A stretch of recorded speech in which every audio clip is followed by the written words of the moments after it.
So I've been trying to do an episode about this subject for a long time.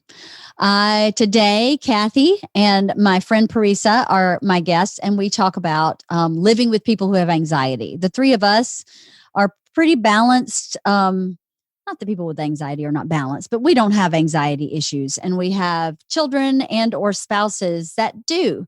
And I wanted to talk to other people who have that as well, because I think that the people with anxiety get a great voice, and the people who have to help them manage their anxiety maybe don't get one as often.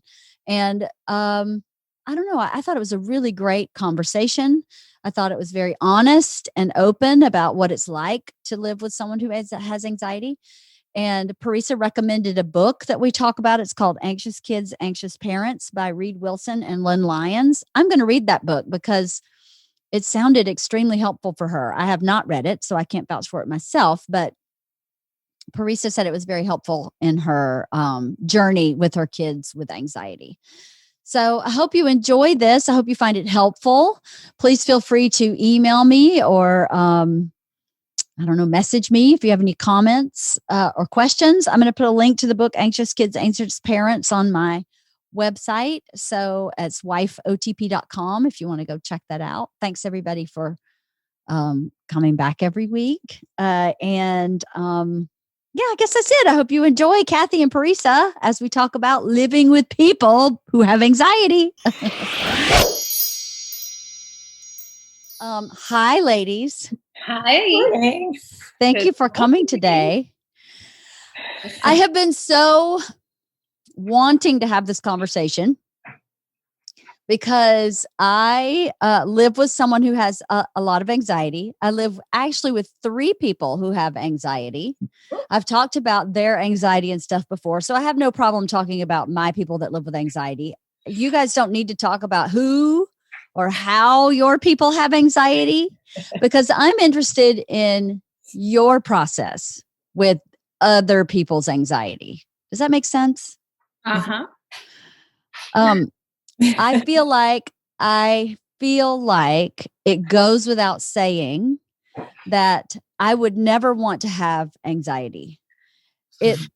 Right? Yes. Yeah. And I've dabbled since my people have anxiety. I have dabbled in anxiety. Oh, it's not fun. It's not fun. No. It's not fun to watch. No. I feel so bad when they have anxiety.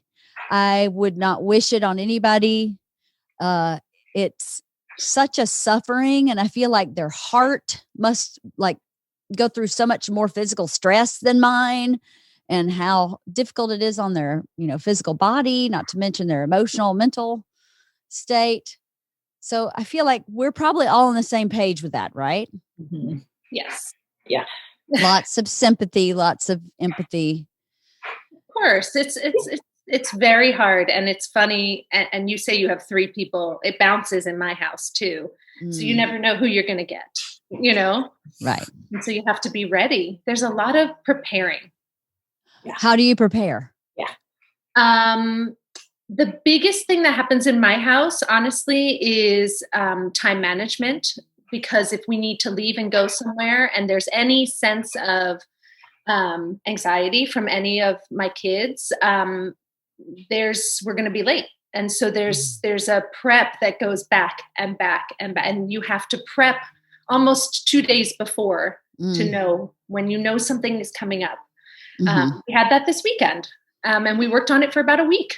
And wow, we got there, which was incredible to watch.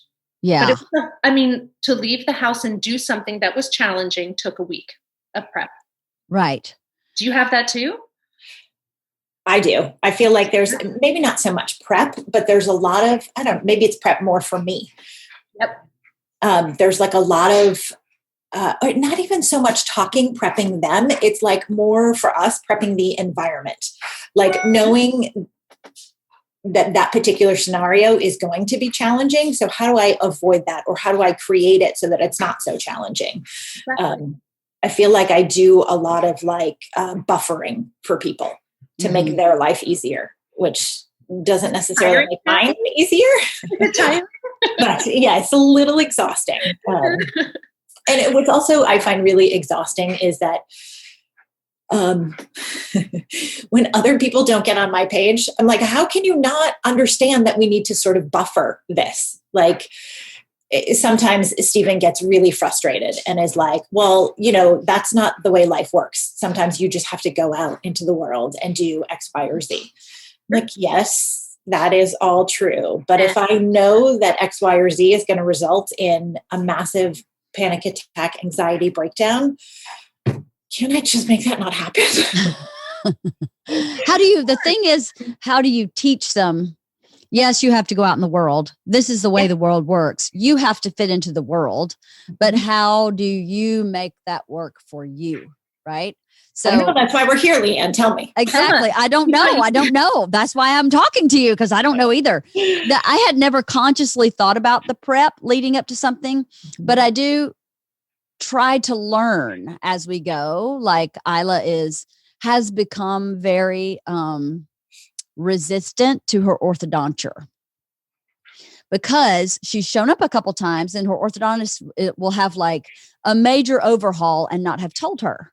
So she thinks she's just going to like get new rubber bands, and all of a sudden he's deconstructed and reconstructed her mouth over a 2-hour period. And we had no idea this was happening. So after that's happened a couple times, she now is like, I don't want to go. But has never told us that this was happening. We didn't know this was going on in her brain. So the teaching, that piece is hard sometimes, where she thinks what she's feeling, obviously everyone would feel. But that's not true. That's not true. What she's feeling may be a great deal more intense than what anybody would anticipate. So if you don't tell me, I can't help you. And if you don't recognize it yourself, that, I may need to advocate for myself, or I may need to push pause, or I may need to get some help. That's been a big piece for us. And instead, we'll have a meltdown about the cheese on her cheeseburger, where we're like, what is this about? This is not about the cheese on your cheeseburger. And after, digging and digging and digging and digging, we'll find out it's about the orthodontist. We're like, these two things could not be farther apart. Help me, meet me somewhere. Help me, help yourself figure out and be able to identify, oh, this is making me anxious. So how do I help myself with that? Instead, she'll just try to barrel through and cope through, and it doesn't work. And I don't know about you, but like as a person who didn't grow up feeling anxious myself, it took me a lot of years to figure out what the hell was going on. Yeah. And I was I just come from a family that's pretty matter of fact, especially my mom. I don't want to say she's a suck it up mom, but she kind of is like this is what we have to do. Let's do it.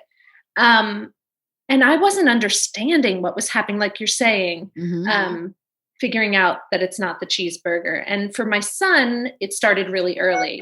And then with my daughter, my middle daughter, it started, in 5th or 6th grade, which is pretty recently. So I was like, wait, not again with the next kid. And then but at least for her, I knew what was happening. With my son, I did not understand for a while what was happening. And to answer your other question, we do a success journal. We have done a success journal. So what is that? It's exciting. It's to remind, I did it when he was younger. It's to remind kids of their success, because they have this like short-term memory loss. It was so hard. It was so hard. It was so hard. Oh, wait, I did it. And then if you write it down, you can, refer to it and be like, do you remember you were able to do this, even though you didn't think you could? And I used to leave it by Jack's bedside when he was littler, and he would flip through it, which is interesting. Yeah, that's really cool. What a great idea. I think that helped him. And he's actually coming around a little bit with his anxiety. So I can see progress there. And now I'm working on number 2. And then I'm sure I'll work on number 3. They'll just line up like ducks. 1, 2, 3. Line up. 1, 2, 3. Line up. Well, in the loony bin. I find, okay, now I want to talk about the reason I want to talk about this is I feel like people who live with people with anxiety don't have a voice, because the person with anxiety gets the voice because their needs are so loud and so immediate and urgent and filled with panic and fear, and that the other person, me in this scenario, doesn't get a voice. So I do talk to my therapist about what happens for me. And I kept thinking, I wonder what happens for other people, because again, it goes without saying that we are sympathetic, empathetic, problem solving, want to help, nurturing, caring, spouses, parents, sister-in-law. We are, all that is part of the puzzle, but I think there's another part of the puzzle. And I know for me, it is extremely frustrating to be a super logical, very linear thinker, a problem solver. I mean, you know me, if a spreadsheet can be written and followed, it will be written and followed. And that's all you kind of need. I don't understand why you need anything else. But my whole house doesn't function like that. And sometimes I feel like, what about me? Why can't you meet me where I am? Why am I always having to meet you where you are? Why can't you at some point go, you know what? Mom doesn't have panic. Maybe I should ask her if my panic is justified in this moment. Like sometimes, because we went to therapy with Georgia for her anxiety, and her therapist said, part of managing your anxiety is being able to say to yourself, is this logically right? Like panic is there for a reason. It's there to keep you safe. It's there to keep you alive. You need it. You don't want to get rid of it. That's not the goal. The goal is to be able to tell when it's justifiable and when it's not. So, trying on a new pair of shoes because you don't like breaking shoes in is probably not a justifiable reason to have a full-blown panic attack. So how do you start thinking that way? And I keep thinking, I don't understand why they don't go, Mom doesn't do any of this. Let's ask her opinion, advice. But I am like public enemy number one with panic. And at a certain point, I start going, I'm a smart person. I've worked on myself a lot and I don't have these issues. If I would like to think that I would lean on the person who had a strength where I had maybe not so much a strength. Do you feel that way ever? No, it's okay if you don't. Yeah, I think, no, I think, it's been it's been a very long journey of teaching, and I do feel a little bit like Parisa, like there's a little bit of progress being made. Mm-hmm. Oh, like yeah. There's definitely growth happening. Totally, and there's a little bit of like, oh, wait a minute, maybe now is not the time for this panic attack. Mm-hmm. And there are times when you're like, okay, really? How can you not see that this is not the time for a panic attack? Right. I mean, which of course is a stupid thing to say because they can't control it, obviously. No. The three of us have a massive amount of patience to deal with it. But at a certain point, I get annoyed and really angry, like enough with this. Like, how have you not learned it all yet? But of course, it's a journey. It takes a long time. And I guess I see like little bits and pieces of growth, which is helpful. And none of it happens in the moment. Once the panic has started, that's it. And that took me a long time because I was like, get it together. But once they are at that elevated heart rate and the flooding happens, there's just nothing to be done in that moment. And for me, the hardest thing was to give up the fact that it wasn't going to look the way I thought it was going to look. Right. We weren't going to be on time. We weren't going to go. We weren't going to get something done. And for someone who lives by the spreadsheet too, that was really hard for me. Mm-hmm. So there's been a lot of learning. I'm trying to think, I'm always right, clearly. No, I'm kidding. You know what I mean? Like, you're like, come on, guys, we've been through this time and time. Yeah. This is years and years and years.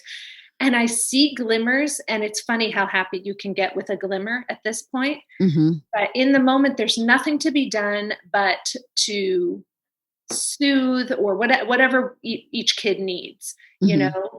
let go of whatever it is. Okay, we don't have to do this right now. It's clear that this is not going to happen. Or it is hard though. It is hard. I think it was harder earlier when I was trying to figure it out.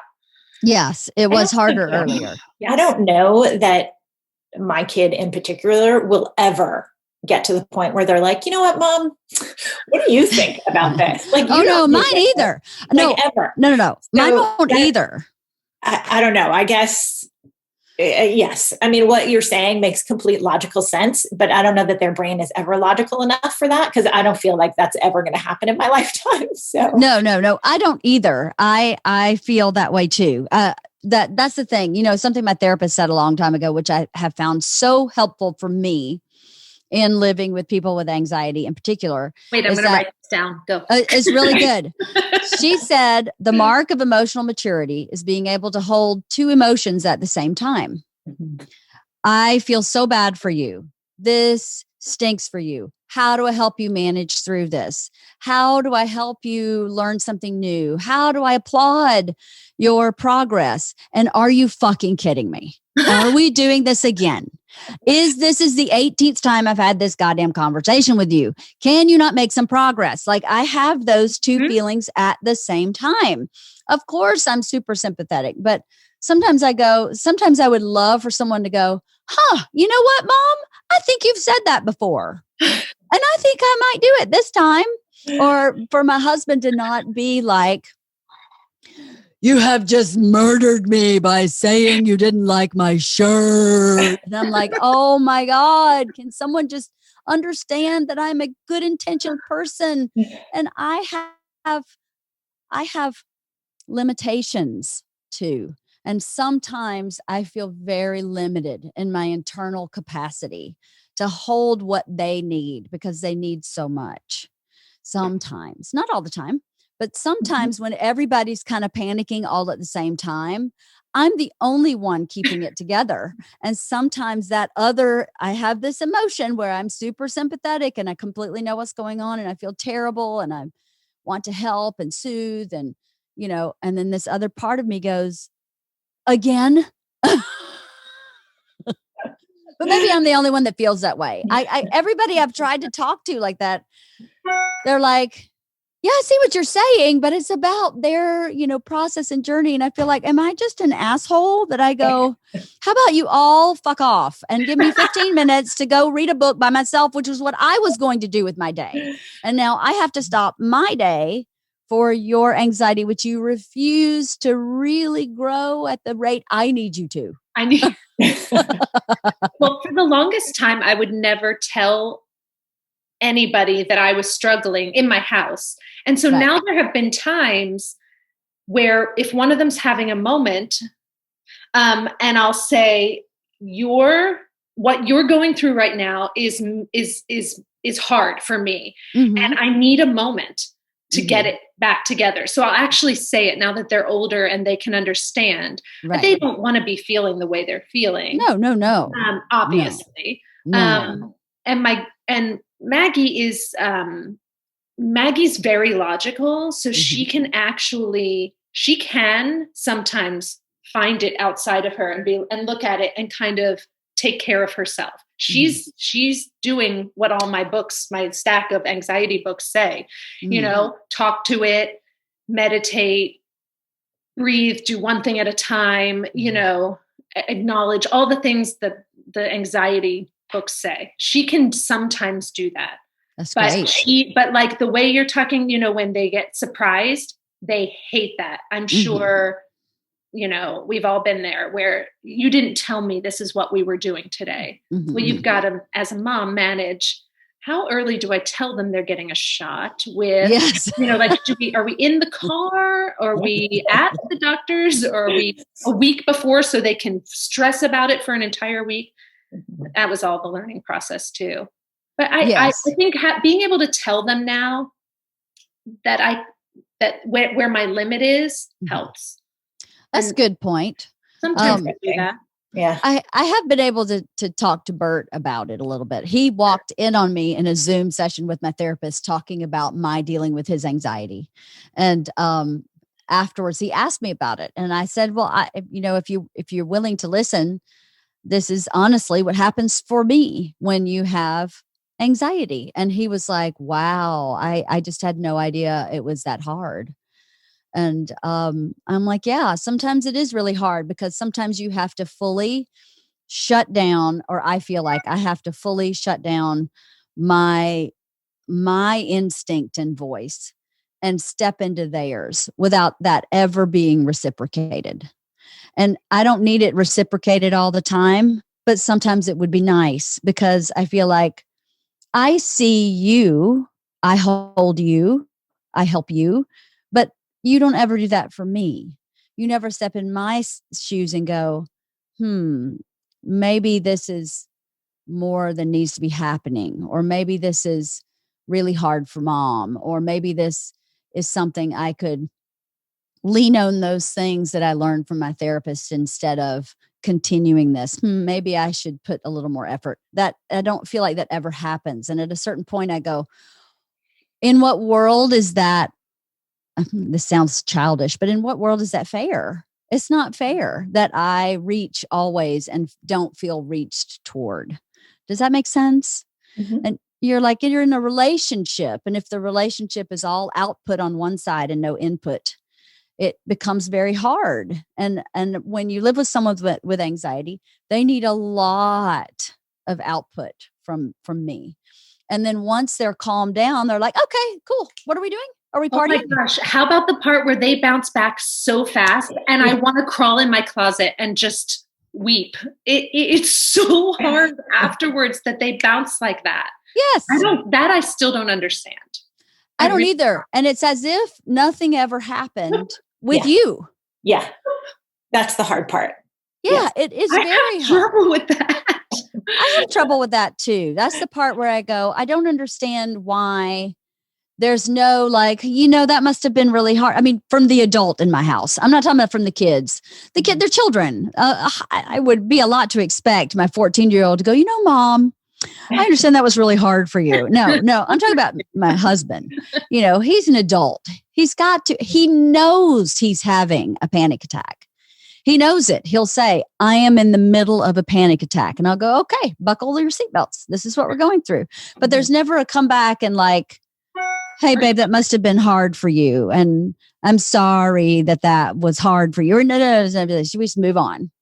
And at a certain point, and I've told him, hey, it would be nice if you would say, hey, babe, how was that for you? Or I don't know. I find a lot of the time that I'm holding everyone else and no one comes back to hold me. Yeah. Does that make sense? And I might need 10% of what they need. Just a little bit. Probably wouldn't take too much, right? No, not at all. I don't know. Yeah, we got to close our emails at the moment. I can't do it. I've clicked that button many times. Hold option and then press. Oh, that's what it is. Option. Sorry, guys. Thank you. Okay. I've held option and pressed the button. It was me. I kept pushing that button up there and it wasn't working. His computer's not like mine. Anyway. Sorry. So I printed out these statistics from the ADAA, the Anxiety and Depression Association of America, ADAA.org. Anxiety disorders are the most common mental illness in the U.S. They affect 40 million adults, 18 and over. It's 18% of our population. It's quite a lot. That's a lot, actually. More than I would have guessed. Me too. They are highly treatable, but only about 36% of those suffering get treatment. Oof. So I think it's crazy. It's so treatable. Super treatable. That's one of the things I kept telling my kids. I'm like, this isn't like a lifelong, like you can do something about this. And your brain can change and you can train your brain. Mm-hmm. I said, I know it doesn't feel like that in the moment. The fact of the matter is, the more I learn about myself and my kids and our family through therapy, the fact is that their brains are not going to be developed for a long time, right? No. Or as our therapist says, pruned. Their brains aren't going to be pruned for a very long time. I guess I just try, as a parent, you're always thinking back about your own childhood. I don't remember any of this. With my brothers, I don't remember anxiety being a thing, or talking about anything, or my parents having to deal with this kind of stuff. So I always wonder, like, has something changed in the world? Has parenting changed? Has, I don't know, did we just hold it all in when we were kids? Probably a combination of all of those things, right?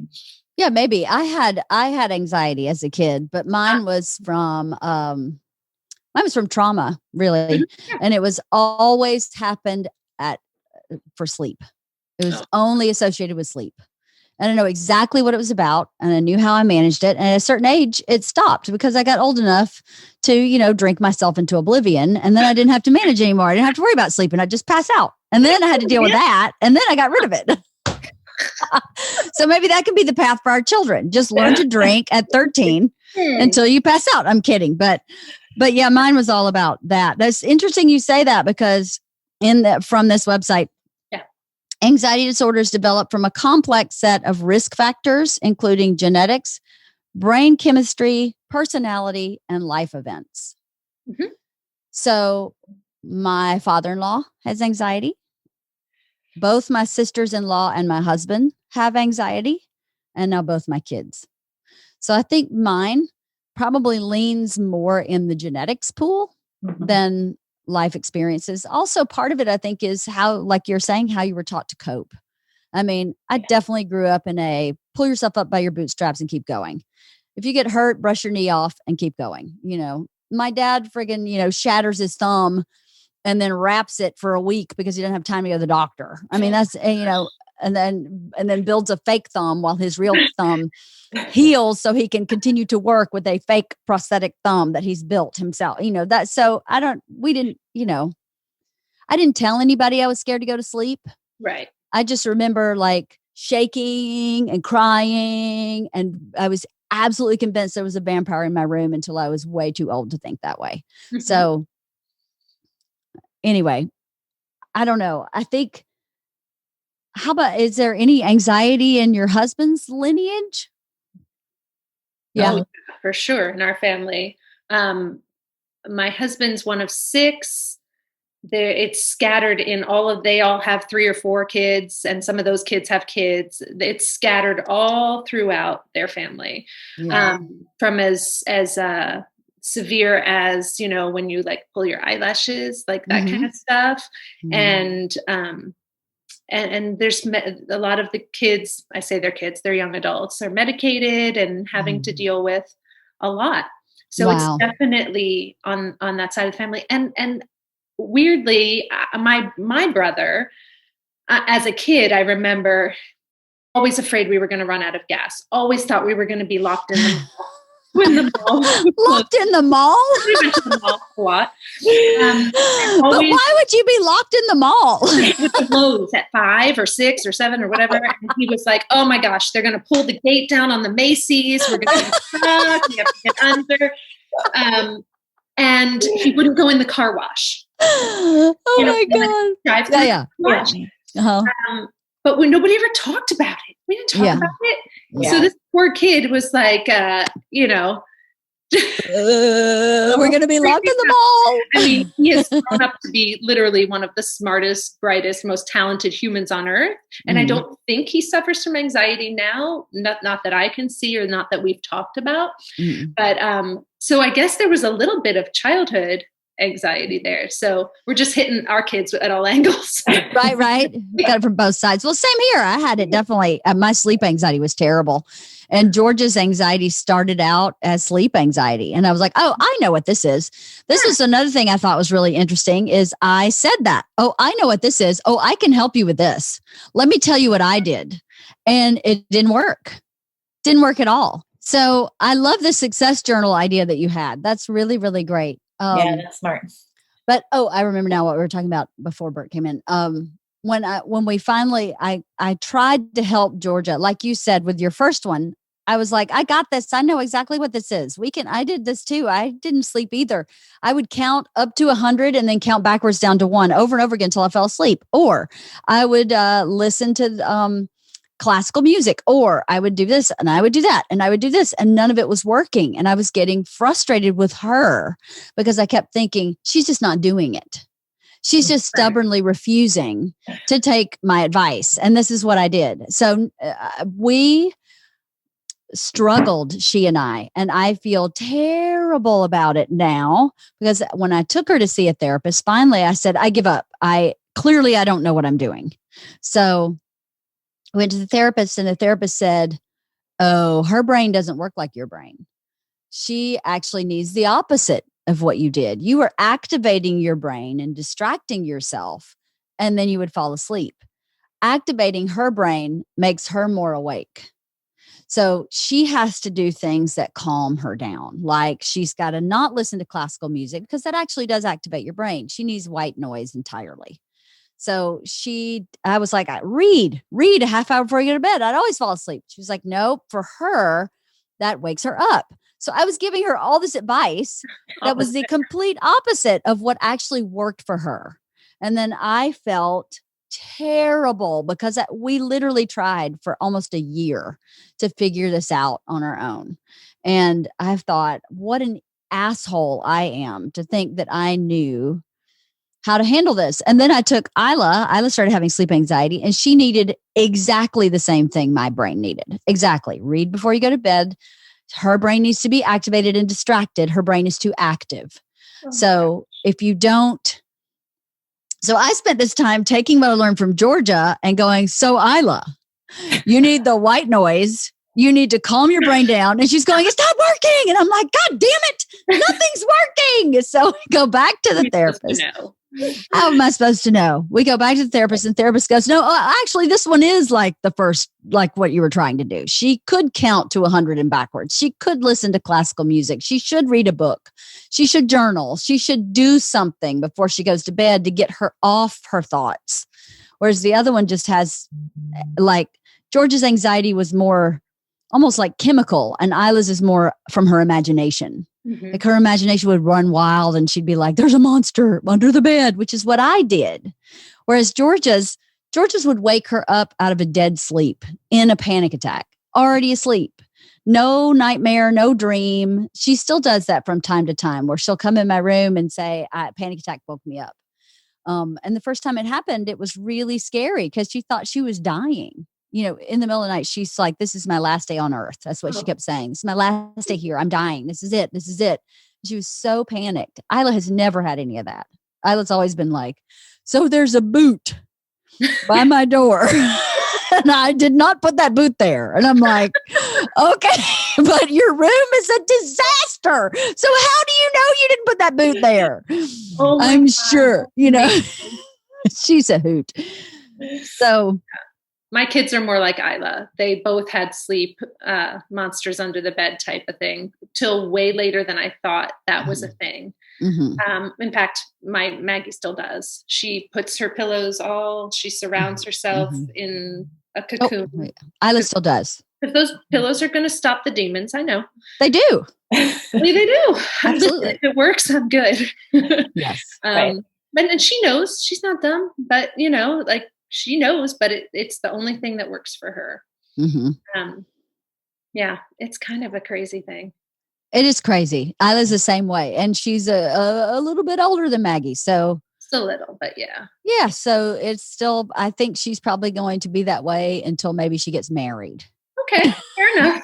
Sleeps with a person because she barricades, like the crack between the bed and the wall has a body pillow. That's what we have. Yeah. And then there's a pillow at her feet and a pillow on the side, and she sleeps in like almost like a crib.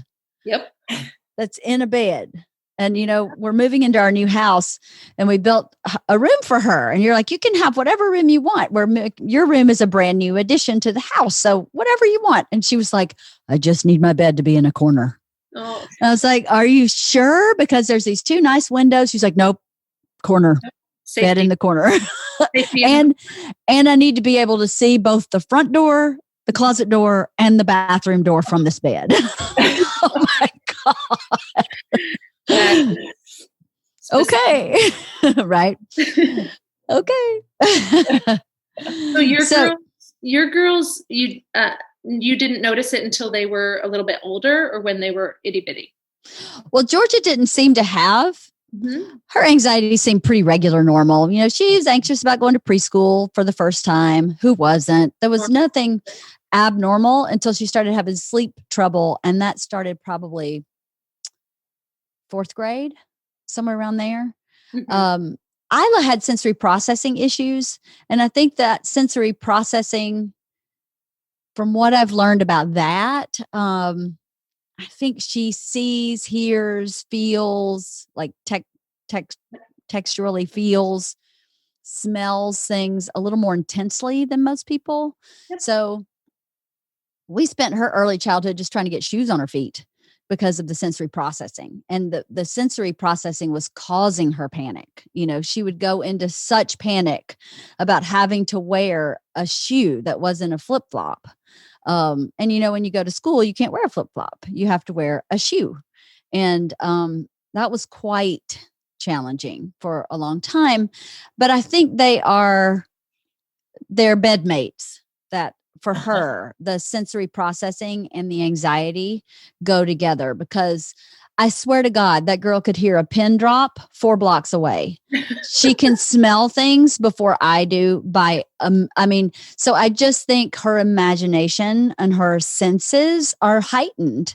Yeah. So Max is 1,000% the same way. And his panics still come from sensory processing stuff. Mm-hmm. Loud noises, a lot of people, totally, if he's too hot, if something smells bad, he'll literally leave the house if somebody has cheese. He cannot deal with it. Lily, and of course, Lily's favorite food is mac and cheese every day. And he's like, literally goes in the backyard. He can't process it. Yeah. So she's the same. She's the same. We were so excited forever. Yeah. She has too. We were so excited. We got tickets to see Queen with, with Adam Lambert.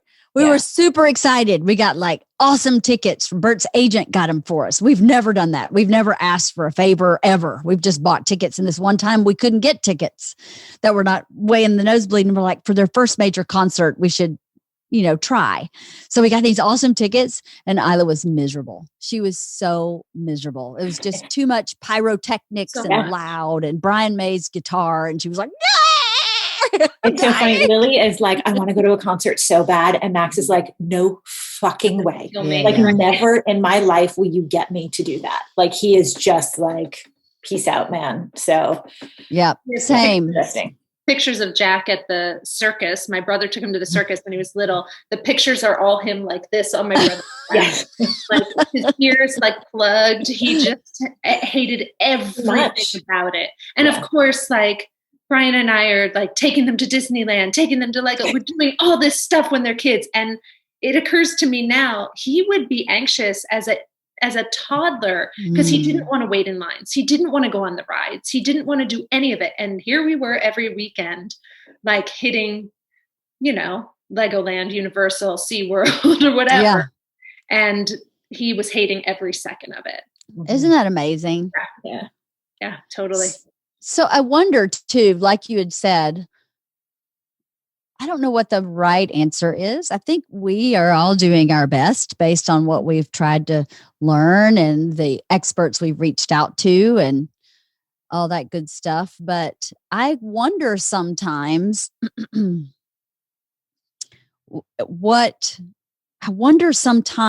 that pull yourself up by your bootstraps idea isn't also a good idea. And where does that fit into this plan? Because it doesn't really work. But if that's what generations before us did, and they're pretty strong, resilient people, where does that fit into that plan? Well, I will say a slight confession here. There is a certain point at which, when Max is in a panic attack and he's spiraling, and when he's spiraling, he needs to talk to somebody ad nauseum, and you can't really argue or process or counterbalance his, like, whatever he's upset about that isn't logical. Like, you can't give him the logical part because he's not rational at that moment. Mm-hmm. And I have a lot of patience for a very long time. And then all of a sudden my patience runs out. And I try really hard to go as long as possible. But at some point, I sort of lose my shit. And I am like, okay, whatever, I'm done. I'm not talking to you anymore until you like can allow me to speak, basically. Like, that's sort of how the argument goes. Like, until you're willing to listen to me, like, we're done. And this literally is like hours of having a conversation, but I yell and I leave the room.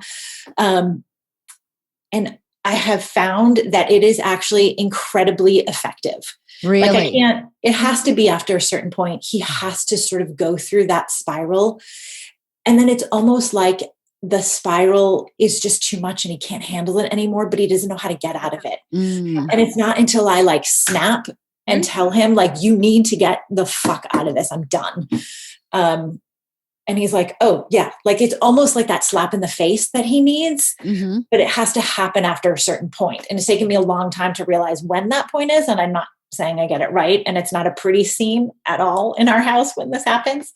And I feel like an asshole to be like, fuck you, I'm done. That's shitty. But it is effective. Yeah. Right. Because it works. And then, like, literally like 15 minutes later, he'll come back and be like, okay, Mom, I'm ready. And you're like, oh, okay. And then he's like human again. And you're like, okay. Not that he ever says like, Mom, you were right, or thank you. Like, that shit doesn't happen. But it does happen where, I don't know. I don't know. It's not a pretty scene, but that little dose of reality makes a difference for him if it's timed at the right moment. Right. Hard to get that wrong though, because I've had to do it a couple times too. It's almost as if like the volume of your voice, because I can stay pretty calm for a pretty long time.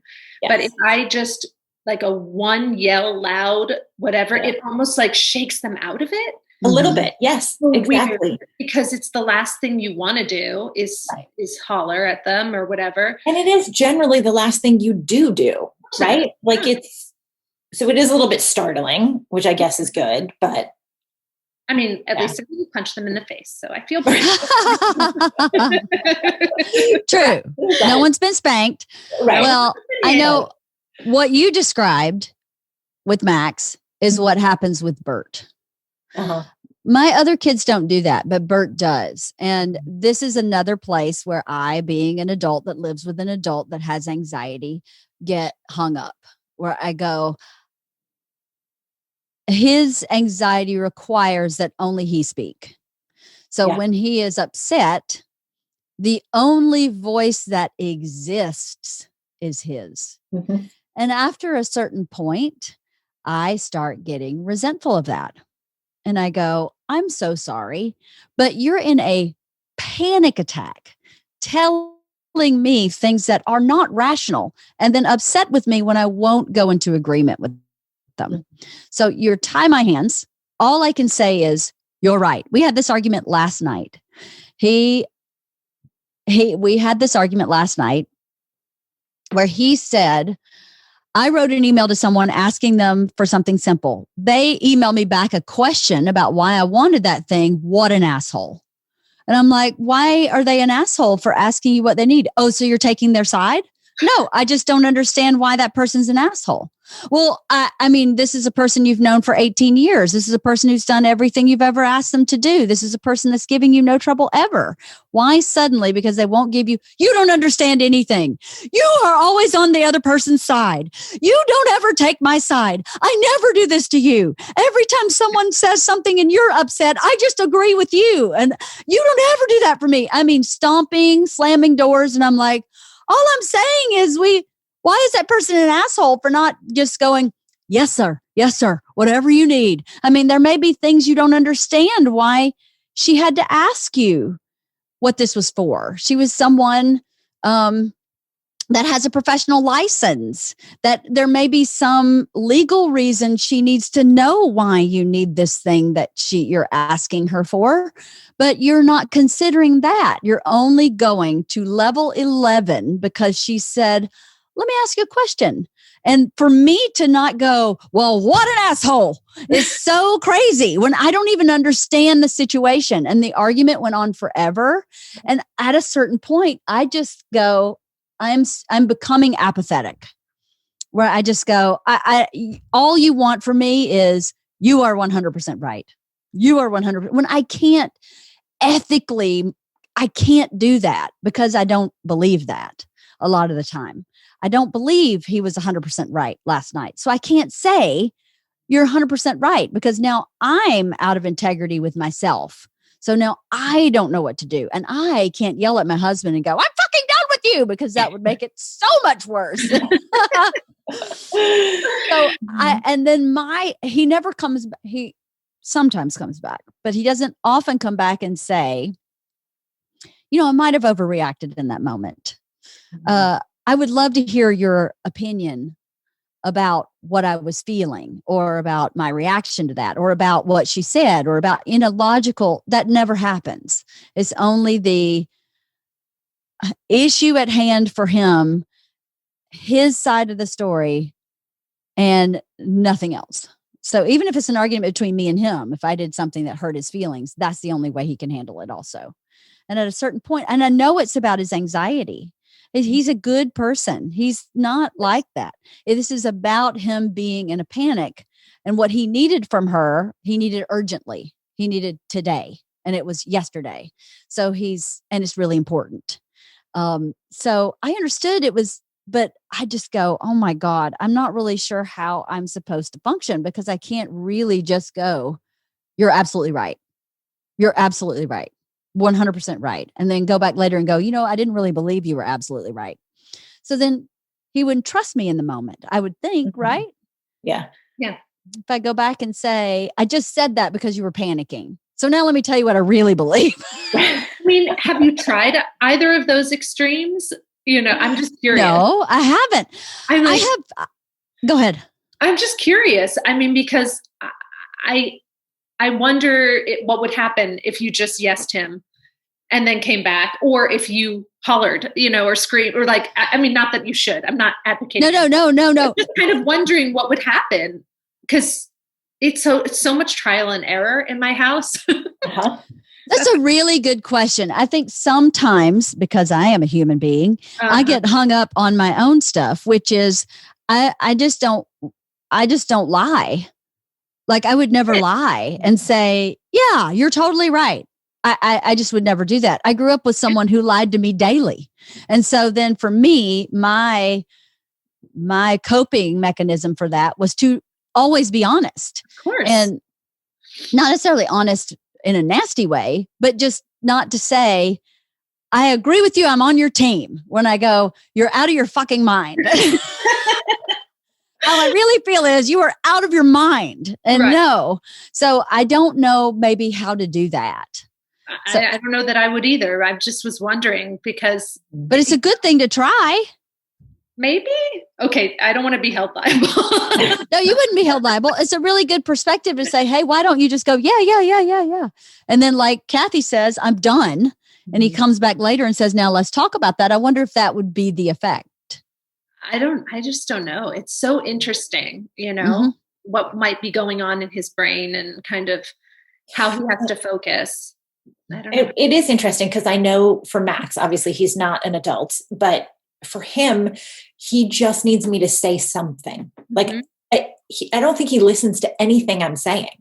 Like, I don't know that my words matter. I don't know that he processes it. He just needs a human there to sort of argue with him.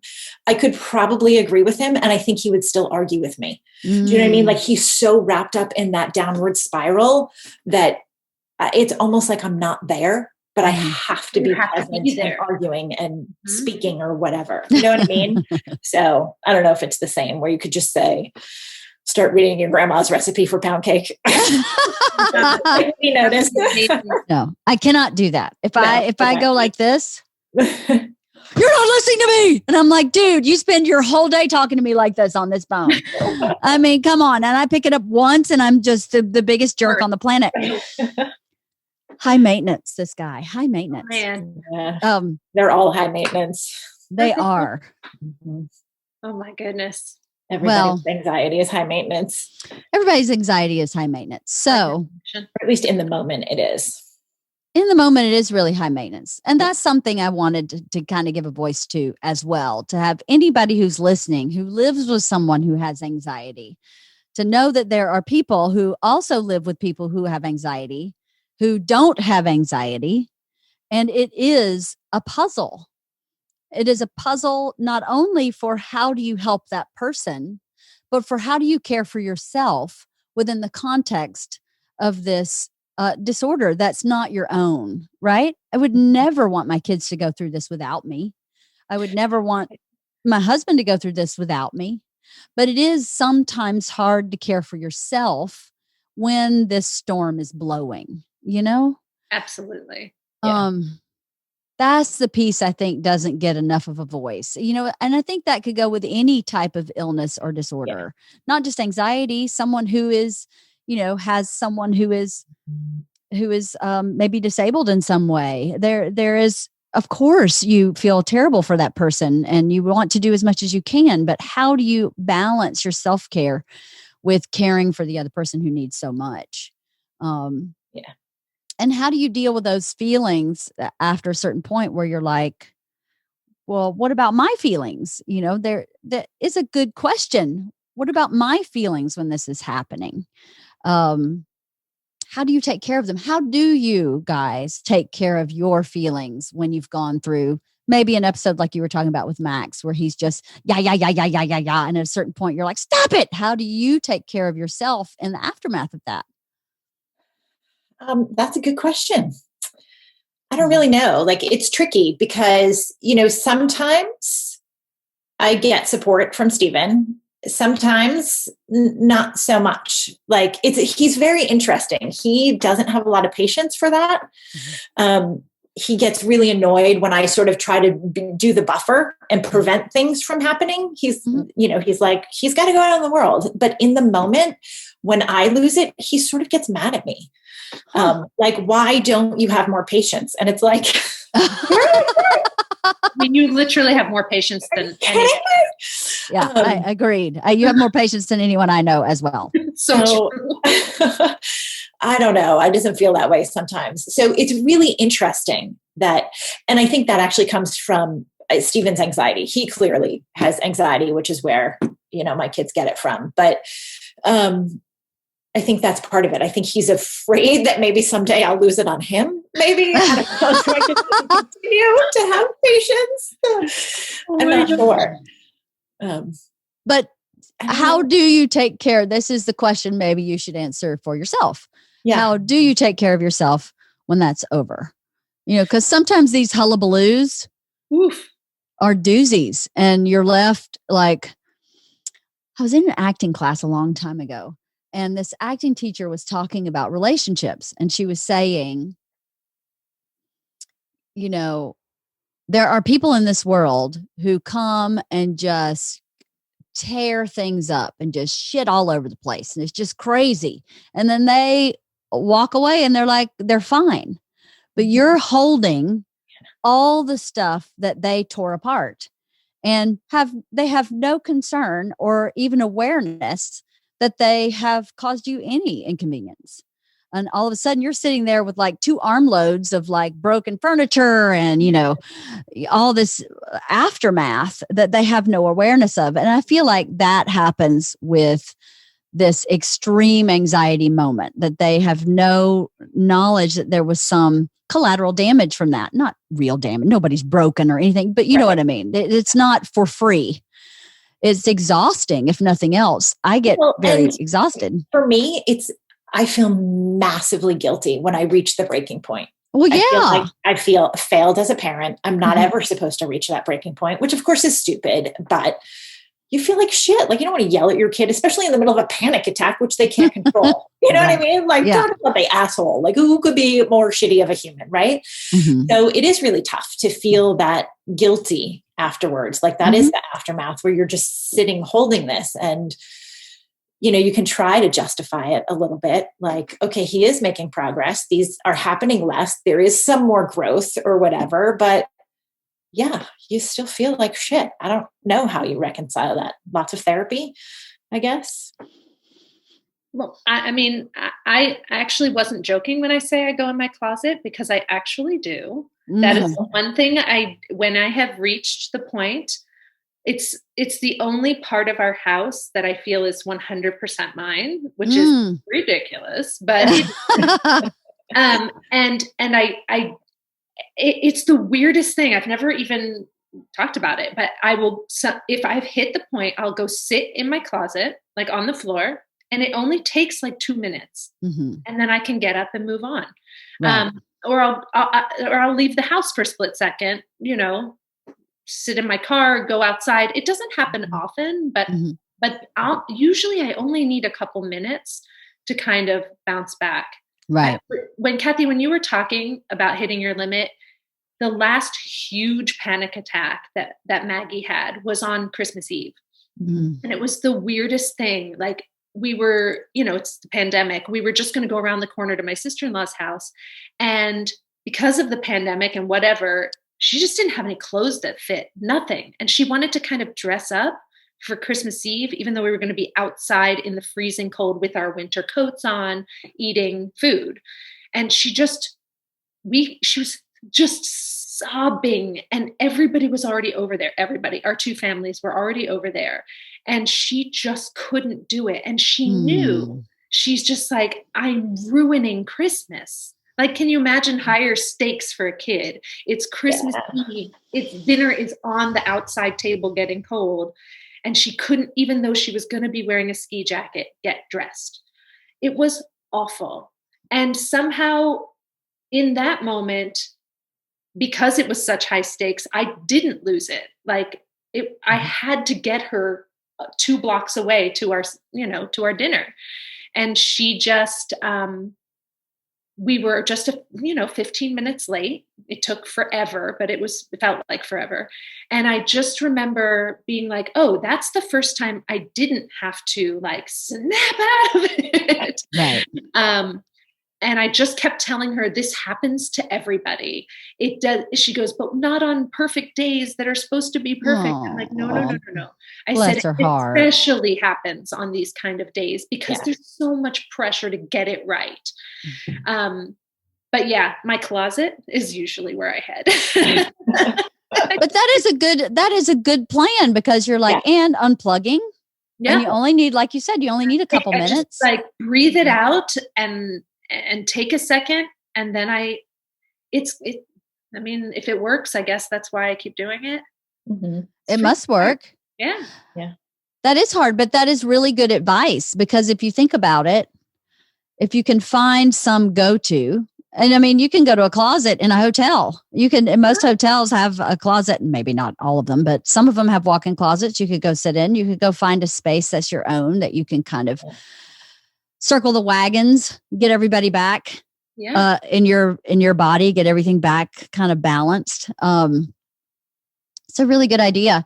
I don't know. I grew up with no siblings, and I wasn't allowed to argue with my mom ever. So I didn't really grow up with this kind of, like, not even arguing, but kind of friction, or like, I was an only child. I didn't have anybody that I had to manage myself with. Does that make sense? Mm-hmm. So when I got married, I actually didn't know how to have an argument, because my mom, if she got mad at somebody, she'd just divorce them. I mean, she's 6 divorces. So she's like, all right, he's out.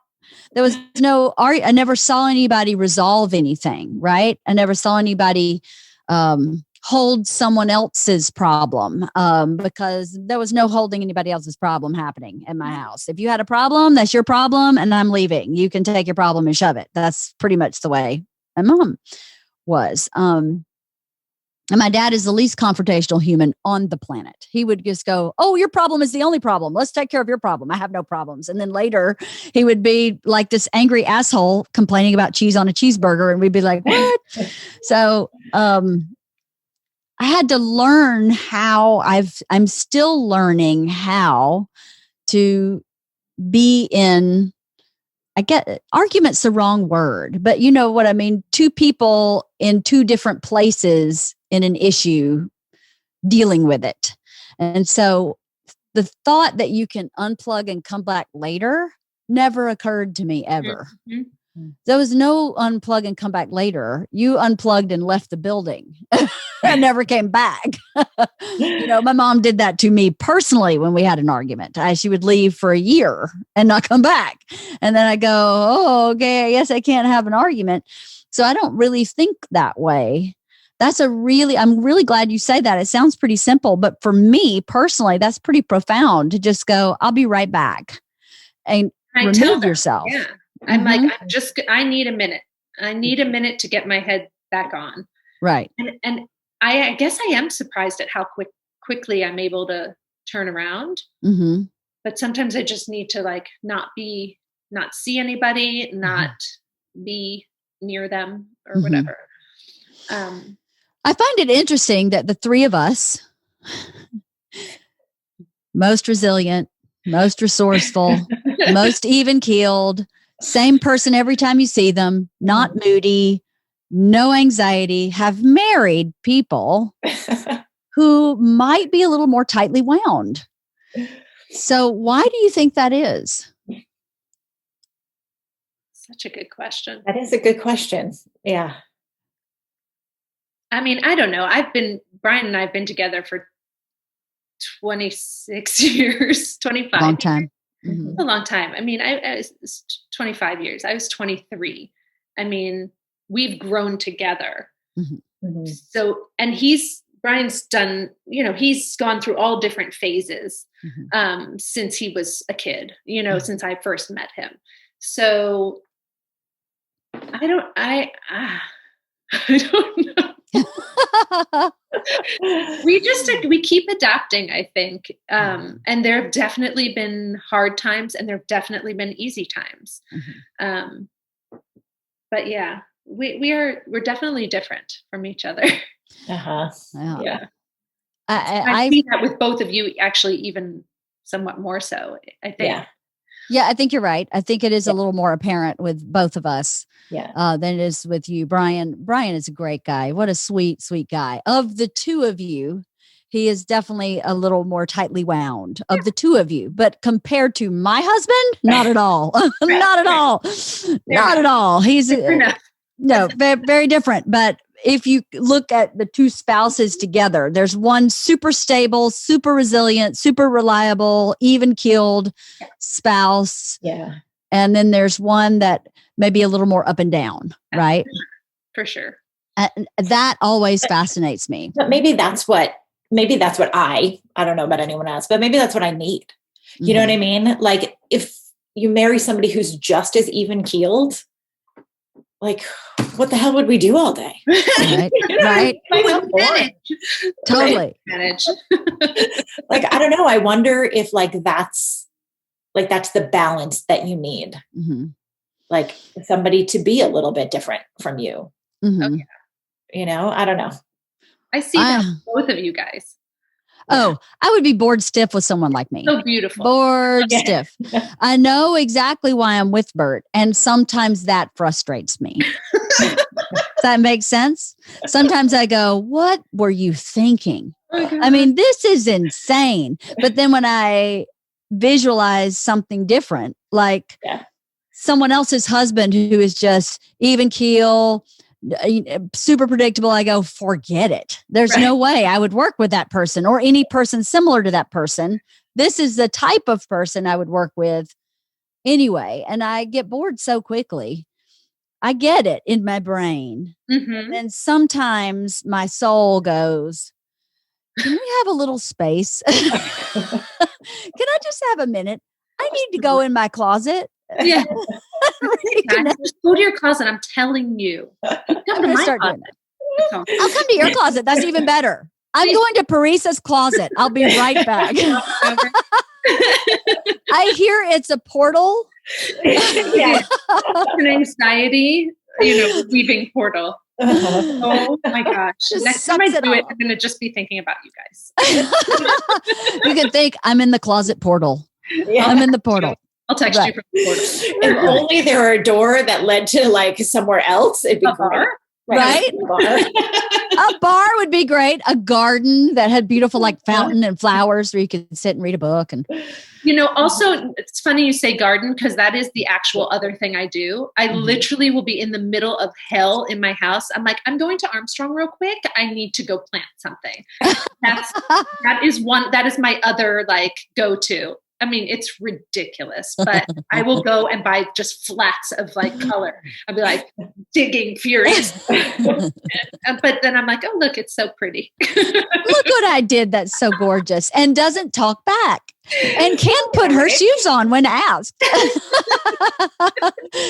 Okay, so I need to find maybe more of that in my life. I think that is part of my problem is all I do is work. I just work. And then when someone has an issue, I stop and handle the issue and then I go right back to work. I don't give myself the space. I mean, last night I was working till 1:00 in the morning and I worked, my day started at 8 a.m. and I had no breaks all day. So maybe that's part of the problem is that I don't give myself enough space to recover when I have moments with my husband mostly. He has the worst panic in my house. Georgia, the work she did with her therapist was truly life-changing.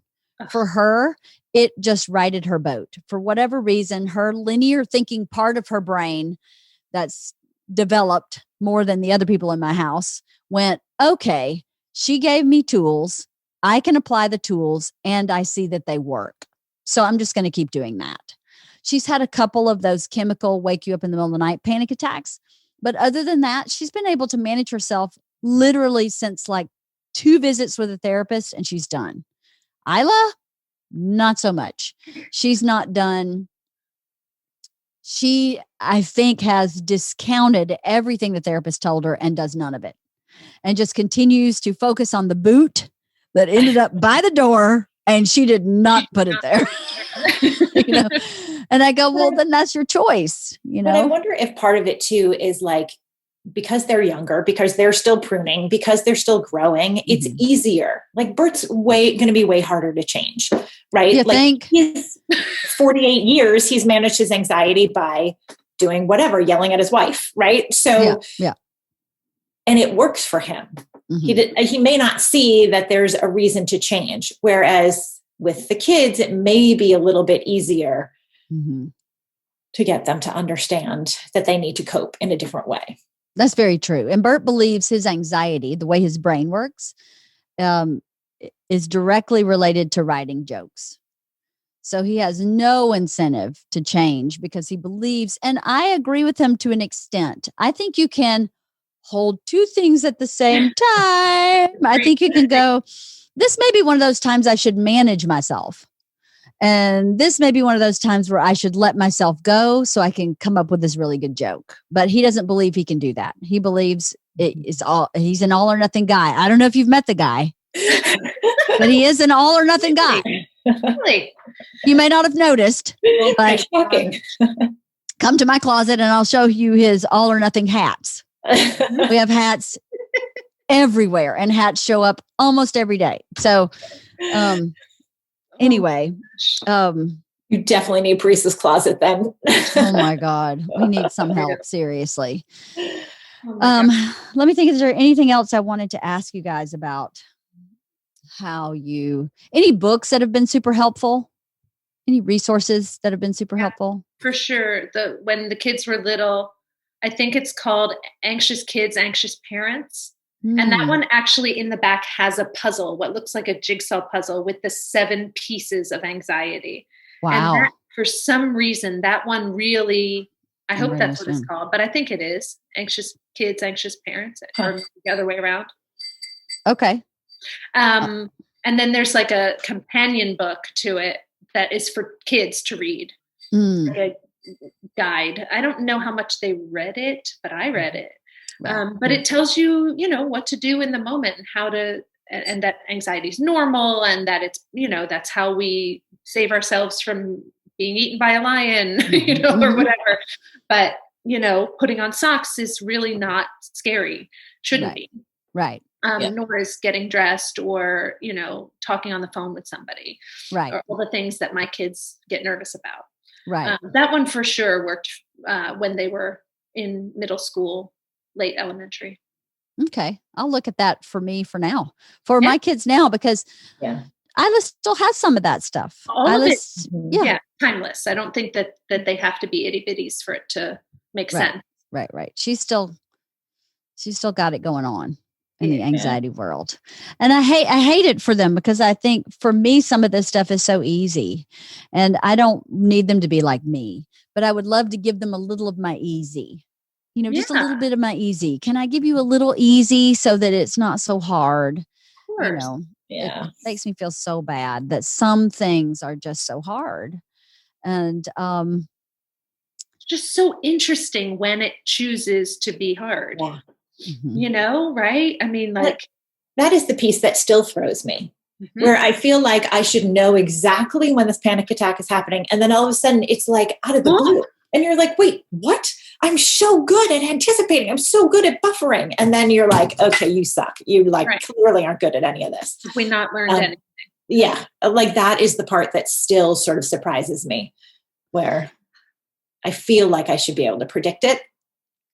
And anxiety doesn't work that way. Like, it's stupid for me to think I can predict it, but I'm convinced I'm going to. So, I mean, one thing for sure that Brian and I have gotten good at is a lot of times, anxiety is worse if you're hungry or if you're tired or if your basic needs aren't met. So literally, as soon as one of them, because I'm a talker, I'll talk it to death, and I should just shut up.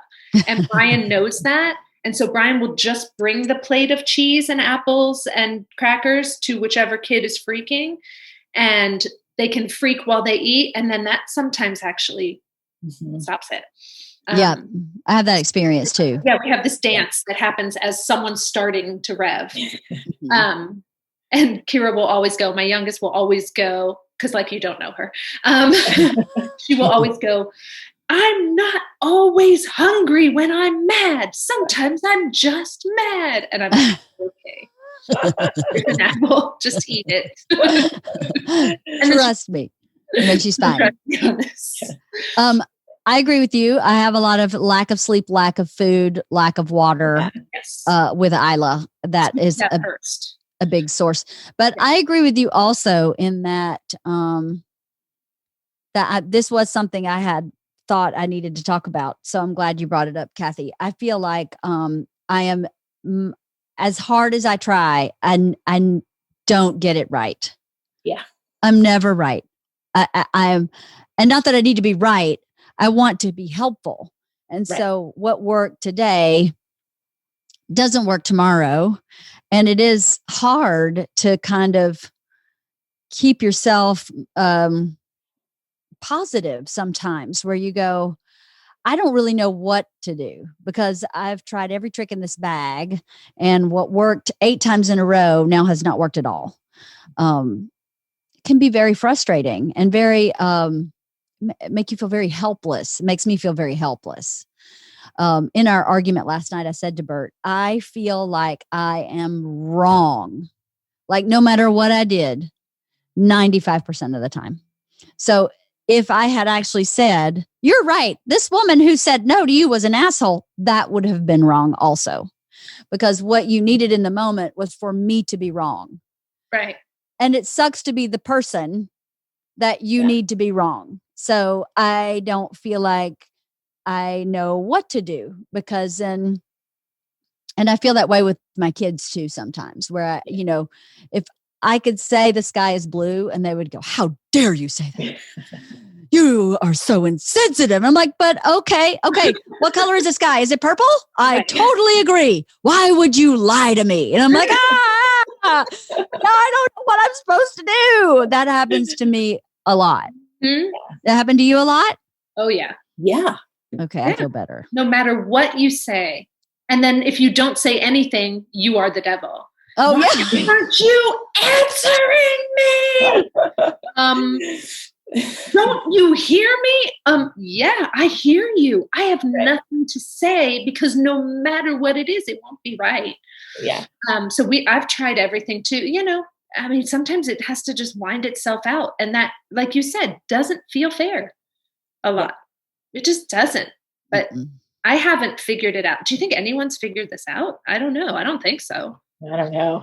I'd love to talk to that person. I would too. Me too. Well, what I'm understanding from our conversation, which I think would be valuable for anybody who's listening, is that we all do know ourselves very well and have a strong sense of self and truth and integrity and rightness, so to speak. So when you are against a wall of always being wrong, making the wrong choice or choosing the wrong tool, and that happens so regularly. If you aren't strong in who you are, I would imagine it would be very destructive for you, especially if you're dealing with an adult that has anxiety. It's different when it's your child.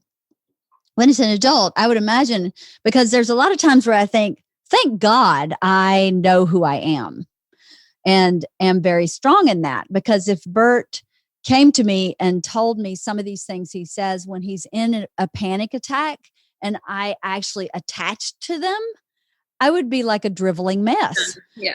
But I think the other piece of that is not only do you know yourself so well, but we also know the people with anxiety so well. That's true. So you can manage the fact that like when he comes to you and says this stuff, it's not necessarily him. It may be the anxiety panic talking, and that's not necessarily who he is as a human. It's who he is in this moment, which is not pretty or fun or pleasant. But so I think it's that being able to hold who you really are and who they really are. And right. That's a good point. Good point. Because who Bert is a really wonderful human being. He's really sweet. He's a great husband. He's a really good dad. He's super talented. He's very inspiring. He's really positive. He wants good for every person on the planet. And then sometimes when he gets in this anxiety, you're right. I hold on to who he is, not that moment. Right. And there is a lot of forgiveness that takes place in being able to accept that moment when you know this is not really what's going on. This is really about his panic attack. And that none of this is, not that it's not real, it is very real, but it's maybe not based in reality, but it's very real. And to be able to go, okay, this isn't about me. This is not, has nothing to do with me. Right. Is a definite skill set. I don't think that's a skill set that a lot of people have. Because it's hard. It's so hard. And it took a lot of bruises to get to that understanding, I feel like, right? Like, I feel like sometimes you're beat up until you get to this level of understanding. I don't think it was an easy journey necessarily. No. And that's why it's different when it's your kids versus your spouse, I think, too. Because that's just a different that's just a different vibe. It is a different vibe. And you know what happened when, like you had said, you and Brian have grown together. Mm-hmm. Bert and I have definitely grown together. We've been together 18 years.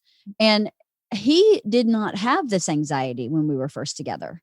This anxiety showed up after the Travel Channel, after he thought he was going to die every day, after he had PTSD from that. Mm-hmm. This is a brand new piece. He had anxiety, but it was really minor. It was like, my shoes are too tight. I got to take my shoes off. Okay. But nothing. Yeah. This came. That makes sense. This is a new addition that I am trying to manage, and he's trying to manage too. He's very aware of it. But when he's in the moment, but whatever happened when he got PTSD from Travel Channel made things in the realm of anxiety feel life-threatening. Yeah. Whereas before they just felt uncomfortable, right? And now they feel like, you are threatening my life. I'm going to die. If you don't agree with me, I'm actually dying because it came from that PTSD piece. I think once he went into that, it just triggered something in his anxiety disorder that was already there and made it much more intense. That is so pre-Travel Channel. I don't know that I would have had this conversation because this wasn't apparent. But as we've grown together, this is part of our growing now. And this happens just because it happened last night, coincidentally, before we had this scheduled. It doesn't happen crazy often, Right. but it happens enough that after a period of time, I'm like, Dad, burn it. This is really hard. It's really hard. Yeah, I don't know. It's just an interesting journey. Marriage in and of itself is an interesting journey, right? That's a whole nother podcast. Yeah, ain't that the truth? I wanted to ask, as you were saying that, as we've all grown together, I had never had a panic attack until my son was going through some of his hardest stuff as a teen. And then the first one I had, I was like, oh shit, this is terrifying. This is not a good feeling. Like I actually, had to go to a physician at some point because I was having such tachycardia. My heart was just racing like crazy. And it's only happened maybe, I'm probably having selective memory, but I can remember 2 panic attacks in the last 2 years when my son was sort of having a really hard time, and I was so worried about him. Do you guys have you guys had panic attacks? Do does your spouse and your kids' anxiety ever transfer? Do you know what I mean? Yeah. I don't think I've ever had a panic attack. I had a drug-induced panic attack, but that's different. Like after Max was born, I was given like some form of codeine, and that sounds terrifying. It was fucking awful. Like I will never ever know. But that was because I was on drugs. Sure. So that's a little different. Other than that, I don't think I've ever had one.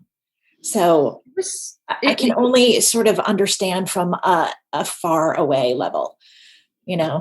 Same here. The closest I could come to understanding was the first chemical panic attack Georgia had. I was holding her and I could feel her chest. Yeah. Like it was coming out of her chest, and that scared me.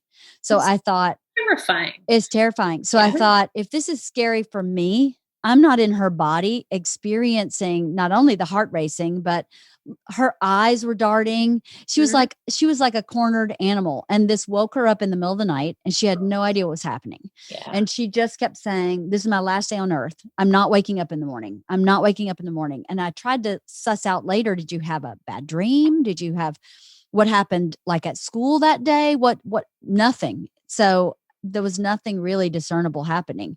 Now that I look back, this was the time period when Bert was having PTSD.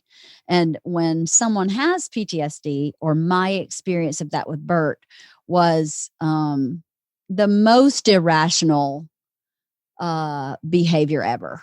Like when we went camping that time, Bert was having PTSD. He was in the middle of his PTSD period. And he was at the house. We were way down at a lake, and he came out on the balcony and called me to come talk to him. And I said, 1 minute, I'm baiting a hook. I'll be right there. And I got upstairs, and he was like, how dare you bait a hook in front of me? You just emasculated me in front of everyone. How dare you do that to me? What do you think? I can't bait a hook? And I'm like, you're fucking 50 yards away in a house. I'm on a dock with kids, and I was in the middle of doing that while you were napping. I don't even understand what's happening. That's before he got diagnosed. So that's the kind of stuff that was happening in our house, where all of a sudden he'd be like chaotic.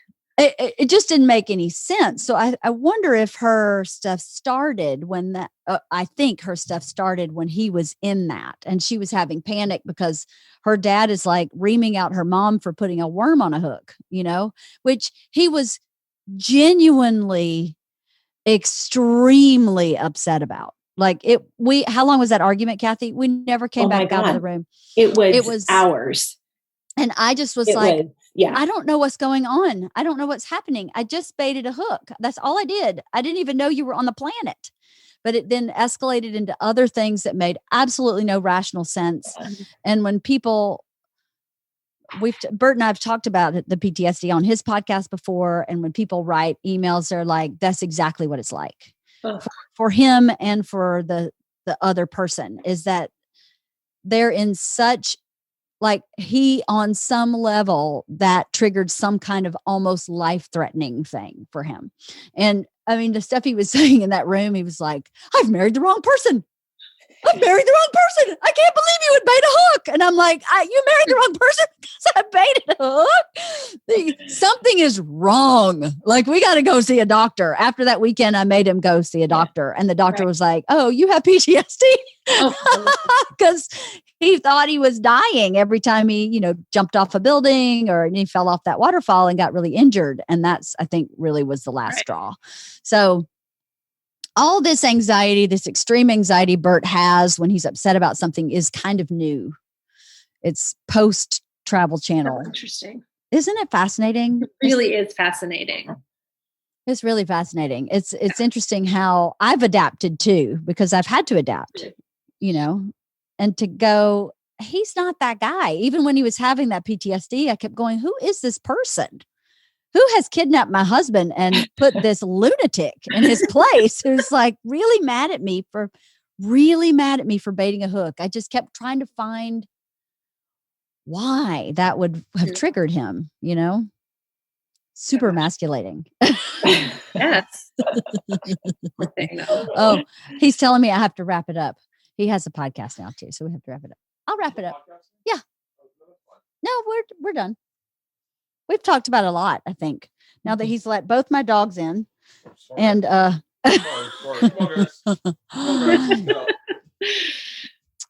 anyway, well, I appreciate everything you guys shared. Thank you so much for being willing to talk about it. I don't think we are alone on this planet, and being mothers of children and wives of spouses and sisters of siblings that have to deal with it. So I'm definitely going to start going in my closet.